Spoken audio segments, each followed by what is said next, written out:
嗨，大家好，我是采薇，欢迎大家来到我的频道。我的频道主要是做一些数码还有游戏方面的个人分享。如果你是第一次来我频道的话呢，不要忘记点个关注哦。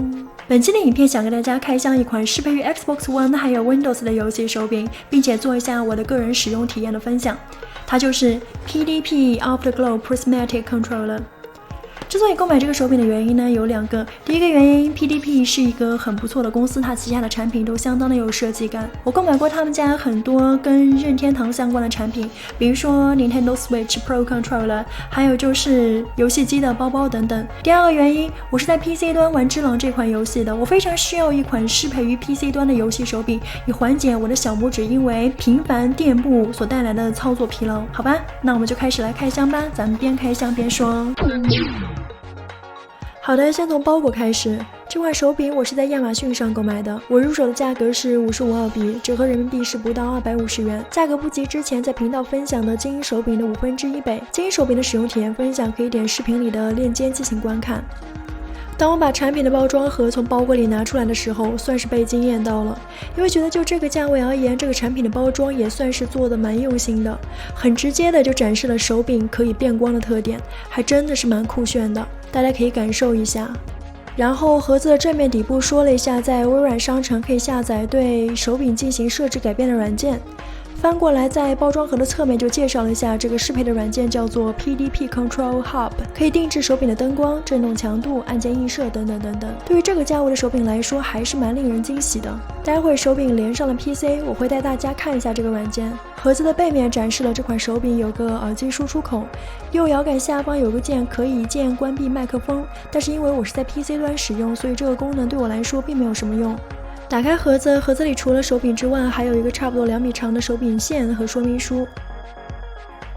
手柄的设计还是蛮震撼的，整体是全透明的，你可以透过外壳清晰的看到手柄里面的电子元件还有线缆。手柄的握感是和 Xbox 原装手柄的握感差不多的，摸起来的感觉呢，就是摸塑料的感觉。不知道长时间使用会不会因为手汗会变黄啊？但是此时此刻的感觉是看起来晶莹剔透，真的很美。这个适配的线插到手柄的接口里呢，是非常的紧的。我们赶紧连接 PC 点亮这个手柄吧。哇，插上线之后太美了吧！大家可以感受一下。我们现在来通过在微软商城下载的 PDP Control Hub 软件进行手柄的摇杆、音量、键程、按键映射的调节。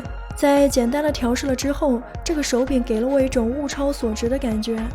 到了最惊喜的部分就是灯光设置，手柄的 LED 灯光可以设置关闭，开启之后手柄的灯光有无数颜色的可能性，可以调整为呼吸灯，也可以调整为渐变灯。大家来感受一下，真的很美、很酷、很炫，在桌子上静静地放着，就和艺术品一样。换了自己喜欢的颜色的灯光之后，再通过透明的外壳看进去，裸露出来的电路别有一番风情。还有一个有意思的就是震动设置，震动强度可以按照喜好进行调节，而且当手柄震动的时候，你可以切实的看见里面的电子元件在摇摆，相当的有意思，大家可以感受一下。好的，再来说一下使用感受吧。使用上手柄了之后，是确实彻底解放了我的小拇指了，而且因为手柄的颜值，玩游戏的心情也会变得很好。这个手柄上所有的按键都是偏硬的，你们可以听到操作中的按键的声音都是蛮响亮的。如果问是不是微动开关的话呢，那就别想了。摇杆不是属于那种顺滑类型的，推起来需要用些力气，扳机键的回弹非常的明显，但是按起来还是蛮舒服的。有一点是要提一下的，也许是我的个例啊，但是已经发生数次了。就是在游戏过程中会有某1到2个键位突然失灵，比如说玩只狼的时候，攻击键、耳臂键会突然失灵。比如说在玩怪物猎人的时候，翻滚 A 键和攻击键 Y 键会突然失灵，不知道是因为连接线的问题还是手柄的问题，但是这一切问题在游戏退出重启之后会有解决。好的，介绍完毕，点个赞还有个关注吧，总体来说不错吧。我是采薇，下个视频见。